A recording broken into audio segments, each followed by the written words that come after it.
ನಮಸ್ಕಾರ ವೀಕ್ಷಕರೇ, ನಾನು ನಿಮ್ಮ Rakesh Arundi. Bigg Boss season 11 ಇನ್ನು ಶುರುವಾದ ಒಂದೇ ವಾರದಲ್ಲಿ ವಿವಾದಕ್ಕೆ ಗುರಿಯಾಗಿಬಿಟ್ಟಿದೆ. ಸ್ನೇಹಿತರೆ, ಕನ್ನಡದ ಟಾಪ್ 1 ರಿಯಾಲಿಟಿ ಶೋಗಳಲ್ಲಿ ಬಿಗ್ ಬಾಸ್ ಕೂಡ ಒಂದು. ಇದನ್ನು ಒಂದು ಎಪಿಸೋಡ್ ಕೂಡ ಬಿಡದೆ ನೋಡುವಂತಹ ವೀಕ್ಷಕರು ಕೂಡ ಇದ್ದಾರೆ. ಇನ್ನು ಈ ಬಿಗ್ ಬಾಸ್ ಅಂದರೆ ಹುರಿದು ಬೀಳೋರು ಕೂಡ ಇದ್ದಾರೆ. ಒಂದು ಫಾರಾಗೂ ಇದ್ದಾರೆ, ನೆಗೆಟಿವ್ ಆಗೂ ಇದ್ದಾರೆ. ಅದೇನೇ ಇರಲಿ, ಈ TRP ಕಂಟೆಂಟ್ ಮೇಲೆ ಏನು ಬೇಕಾದರೂ ನಾವು ಎಂಟರ್ಟೈನ್ಮೆಂಟನ್ನು ಕೊಟ್ಟು ಪ್ರೇಕ್ಷಕರ ಅಟೆನ್ಷನ್ನ ಸೆಳೀತೀವಿ ಅನ್ನೋ ಒಂದು ವಿಶ್ವಾಸದಲ್ಲಿದ್ದಂಥ ಬಿಗ್ ಬಾಸ್ಗೆ ಇದೀಗ ಸಂಕಷ್ಟ ಎದುರಾಗಿ ಬಿಟ್ಟಿದೆ. ಸ್ನೇಹಿತರೆ, ಬಿಗ್ ಬಾಸ್ ಶೋ ವಿರುದ್ಧ ಇದೀಗ ಮಹಿಳಾ ಆಯೋಗಕ್ಕೆ ವಕೀಲೆಯೊಬ್ಬರು ಕಂಪ್ಲೇಂಟ್ ಕೊಟ್ಟಿದ್ದು ಮುಂದೆ ಏನಾಗಬಹುದು ಅನ್ನೋ ಕುತೂಹಲ ಸಹಜವಾಗಿ ವೀಕ್ಷಕರಲ್ಲೂ ಕೂಡ ಇರೋದು. ಲಾಯರ್ ಜಗದೀಶ್ ಆಟಕ್ಕೆ ಒಂದು ಕಡೆ ಬೆಚ್ಚಿಬಿದ್ದಿರೋ ಪ್ರತಿಸ್ಪರ್ಧಿಗಳು ಹುಲಿ ಬೋನ್ನಲ್ಲಿ ಸಿಕ್ಕಿಬಿದ್ದಂಥ ಇಲಿಗಳಂತಾಗಿ ಬಿಟ್ಟಿದ್ದಾರೆ. ಜೊತೆಗೆ ಇದೇ ಜಗದೀಶ್ ಅವರ ವರ್ತನೆ ಜೊತೆಗೆ ಅವರು ಬಳಸ್ತಾ ಇರ್ತಕ್ಕಂಥ ಪದಬಳಕೆ ಇನ್ನೂ ಕೆಲವರನ್ನ ಕೇಳಿಸಿದರೆ, ಈ ನಡುವೆ ವಕೀಲೆ ರಕ್ಷಿತಾ ಅವರು ಬಿಗ್ ಬಾಸ್ ಅವರ ವಿರುದ್ಧವೇ ಕೇಸ್ ಹಾಕಿದ್ದು ದೂರಿನಲ್ಲಿ ಬಿಗ್ ಬಾಸ್ ನಿಯಮಗಳ ವಿರುದ್ಧವಾಗಿ ಹರಿಹಾಯ್ದು ಬಿಟ್ಟಿದ್ದಾರೆ. ಬಿಗ್ ಬಾಸ್ ಸೀಸನ್ 11ರಲ್ಲಿ ನೀವೆಲ್ಲರೂ ನೋಡುವಂತೆ ವೀಕ್ಷಕರೇ, ಸ್ವರ್ಗ ನರಕ ಅನ್ನೋ ಕಾನ್ಸೆಪ್ಟ್ನೊಂದಿಗೆ ಆರಂಭದಲ್ಲಿ ಶೋ ಸ್ಟಾರ್ಟ್ ಆಯಿತು. ಆದರೆ ಈ ಸ್ವರ್ಗ ನರಕ ಅನ್ನೋ ಕಾನ್ಸೆಪ್ಟ್ನಿಂದ ಹಿಂಸೆಯನ್ನು ನೀಡ್ತಾ ಇದ್ದಾರೆ ಅನ್ನೋ ಮಾತುಗಳು ಕೇಳಿ ಬರ್ತಾ ಇರೋದು.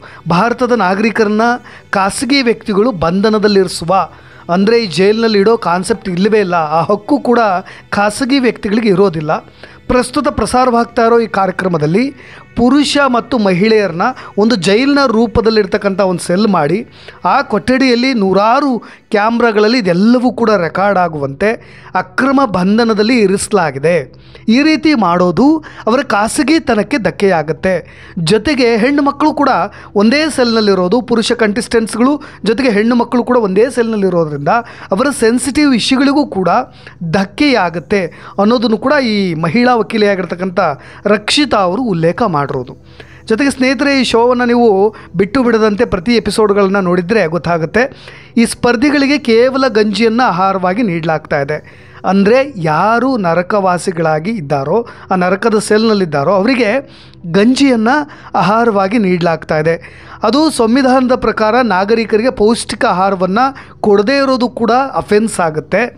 ಅದರಲ್ಲೂ ಕೂಡ ಮಹಿಳೆಯರಿಗೆ ಪ್ರತ್ಯೇಕವಾದಂಥ ಶೌಚಾಲಯ ವ್ಯವಸ್ಥೆ ಜೊತೆಗೆ ಮಲಗುವ ವ್ಯವಸ್ಥೆ ನೀಡಿದೆ. ಅವ್ರನ್ನ ದೈಹಿಕವಾಗಿ ಇವರ ಬಾಧೆಯನ್ನು ತೀರಿಸಿಕೊಳ್ಳಿಕ್ಕೆ ಮತ್ತೊಬ್ಬರ ಅನುಮತಿಯ ಮೇರೆಗೆ ಶೌಚಾಲಯವನ್ನು ಉಪಯೋಗಿಸಲಿಕ್ಕೆ ಬಲವಂತವಾಗಿ ಒಳಪಡಿಸ್ತಾ ಇರೋದು ಮಹಿಳೆಯರ ಖಾಸಗಿತನಕ್ಕೆ ಧಕ್ಕೆಯಾಗುತ್ತೆ ಅನ್ನೋದು ಕೂಡ ದೂರಿನಲ್ಲಿ ಉಲ್ಲೇಖ ಮಾಡಿದೆ. ಯಾಕೆಂದರೆ ಈ ಶೋನ ನಿಯಮಗಳನ್ನು ನೀವು ನೋಡಿದಾಗ ಯಾರು ನರಕವಾಸಿಗಳಿರ್ತಾರಲ್ಲ ಅವರೆಲ್ಲರೂ ಕೂಡ ಶೌಚಾಲಯನ ಯೂಸ್ ಮಾಡಬೇಕಾದ್ರೂ ಕೂಡ ಅಲ್ಲಿರ್ತಕ್ಕಂಥ ಕಂಟೆಸ್ಟೆಂಟ್ಗಳ ಪರ್ಮಿಷನ್ ತೆಗೆದುಕೊಳ್ಬೇಕಾಗತ್ತೆ. ಅದು ಕೂಡ ಮಹಿಳಾ ಕಂಟೆಸ್ಟೆಂಟ್ಸ್ಗಳಿಗಾದರೆ ಈ ಥರ ಅವ್ರ ಖಾಸಗಿತನಕ್ಕೆ ಧಕ್ಕೆಯಾಗುತ್ತೆ ಅನ್ನೋದನ್ನ ಯಾಕೆ ಹೇಳಿದ್ದಾರೆ ಅಂದರೆ, ಅದು ಕೆಲವೊಂದು ಸೂಕ್ಷ್ಮ ವಿಚಾರಗಳು ಕೂಡ, ಕೆಲವೊಂದು ಆ ರೀತಿಯಾದಂಥ ಸೂಕ್ಷ್ಮತೆ ಕೂಡ ಹೆಣ್ಣು ಮಕ್ಕಳಲ್ಲಿ ಇದ್ದೇ ಇರುತ್ತೆ ವಿಷಯಗಳು. ಅಂಥವನ್ನೂ ಕೂಡ ಗಂಡು ಮಕ್ಕಳ ಬಳಿ ಹೋಗಿ ಪರ್ಮಿಷನನ್ನು ಪಡೆದು ಆ ಶೌಚಾಲಯದ ಕೀ ತೆಗೆದುಕೊಳ್ಬೇಕು ಅಂದಾಗ ಅದೆಲ್ಲವೂ ಕೂಡ ಮಹಿಳೆಯರ ಖಾಸಗಿತನಕ್ಕೆ ಧಕ್ಕೆಯಾಗಬಹುದು ಅನ್ನೋದು ಕೂಡ ದೂರಿನಲ್ಲಿ ಇರೋದು.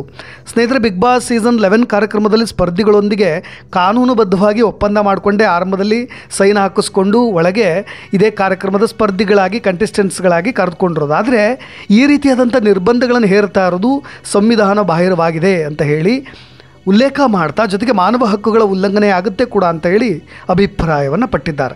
ಸ್ನೇಹಿತರೆ, ಜೈಲ್ ಕಾನ್ಸೆಪ್ಟ್ ಅನ್ನೋದೇ ಸಂವಿಧಾನ ಬಾಹಿರವಾಗಿದೆ ಅಂತ ಅವ್ರು ಹೇಳ್ತಾ ಇರೋದು. ಅಂದರೆ ಹೆಣ್ಣುಮಕ್ಕಳು ವಾಶ್ರೂಮಿಗೂ ಅನುಮತಿ ಪಡಿಬೇಕು, ಜೈಲಲ್ಲೂ ಕೂಡ ಈ ರೀತಿಯಾದಂಥ ಟ್ರೀಟ್ಮೆಂಟ್ ಇರೋದಿಲ್ಲ, ಸರಿಯಾದ ಊಟವನ್ನು ಕೊಡಬೇಕು ಅನ್ನೋದು ಸಂವಿಧಾನದಲ್ಲಿದೆ. ಆದರೆ ಇವರೆಲ್ಲರೂ ಕೂಡ ಈ ರೀತಿಯಾಗಿ ಜೈಲ್ ಕಾನ್ಸೆಪ್ಟನ್ನು ತೋರಿಸೋ ಭರದಲ್ಲಿ ನಮ್ಮ ಲಾ ಸಿಸ್ಟಮ್ ಮೇಲೆ ಎಲ್ರಿಗೂ ಕೂಡ ನಂಬಿಕೆ ಇರೋದನ್ನು ಹುಸಿ ಮಾಡಲಿಕ್ಕೆ ಹೋಗ್ತಾ ಇದ್ದಾರೆ. ಜೊತೆಗೆ ನಮ್ಮ ಲಾ ಸಿಸ್ಟಮ್ ಮೇಲೆ ನಮಗೆ ಜೋಕ್ ತರಹ ಇವರು ತೋರಿಸ್ತಾ ಇರೋದು ತಮಾಷೆಯಾಗಿದೆ ಅನ್ನೋದನ್ನು ಕೂಡ ಅವರು ಉಲ್ಲೇಖ ಮಾಡಿರೋದು. ಒಟ್ಟಾರೆಯಾಗಿ ಈ ಸ್ವರ್ಗ ನಿವಾಸಿಗಳು ಜೊತೆಗೆ ನರಕ ನಿವಾಸಿಗಳು ಈ ಕಾನ್ಸೆಪ್ಟ್ಗಳ ವಿರುದ್ಧವೇ ಈಗ ಅಲ್ಲಿ ತೋರಿಸ್ತಾ ಇರೋದು ಮಾನವ ಹಕ್ಕುಗಳ ಉಲ್ಲಂಘನೆ ಆಗ್ತಾ ಇರೋದಾಗಿ ಇದೇ ವಕೀಲರು ಈಗ ದೂರನ್ನು ಕೊಟ್ಟಿರೋದು ಮಹಿಳಾ ಆಯೋಗಕ್ಕೆ.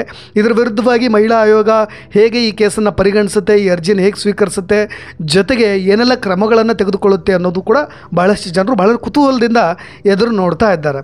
ಇನ್ನೊಂದು ಕಡೆ ಇದೇ ಬಿಗ್ ಬಾಸ್ ಮನೆಯಲ್ಲಿ ಕ್ಯಾಪ್ಟನ್ಸಿ ಟಾಸ್ಕ್ಗೆ ಒಂದು ಅವಕಾಶವನ್ನು ಕೊಟ್ಟಿದ್ದರು. ಅದರಲ್ಲಿ ಸ್ವರ್ಗ ನಿವಾಸಿಗಳು, ನರಕ ನಿವಾಸಿಗಳು ನಿವಾಸಿಗಳು ಈ ರೀತಿಯಾಗಿ ಒಂದಿಷ್ಟು ಕ್ಯಾಪ್ಟನ್ಸಿ ಆಯ್ಕೆ ಮಾಡಬೇಕಾದ್ರೆ ಸ್ವರ್ಗ ನಿವಾಸಿಗಳು ಮಾತ್ರ ಭಾಗಿಯಾಗಿ 10 ಮಂದಿಯಲ್ಲಿ 6 ಜನರು ಮಾತ್ರ ಆ ಟಾಸ್ಕ್ನಲ್ಲಿ ಭಾಗವಹಿಸಿ ಅದರಲ್ಲಿ 6 ಮಂದಿಯನ್ನು ಸ್ವರ್ಗ ನಿವಾಸಿಗಳ ಒಮ್ಮತದ ನಿರ್ಧಾರದಿಂದ ಒಬ್ಬ ಕ್ಯಾಪ್ಟನ್ನ ಆಯ್ಕೆ ಮಾಡಬೇಕು ಅನ್ನೋ ಒಂದು ಟಾಸ್ಕ್ ಅದು.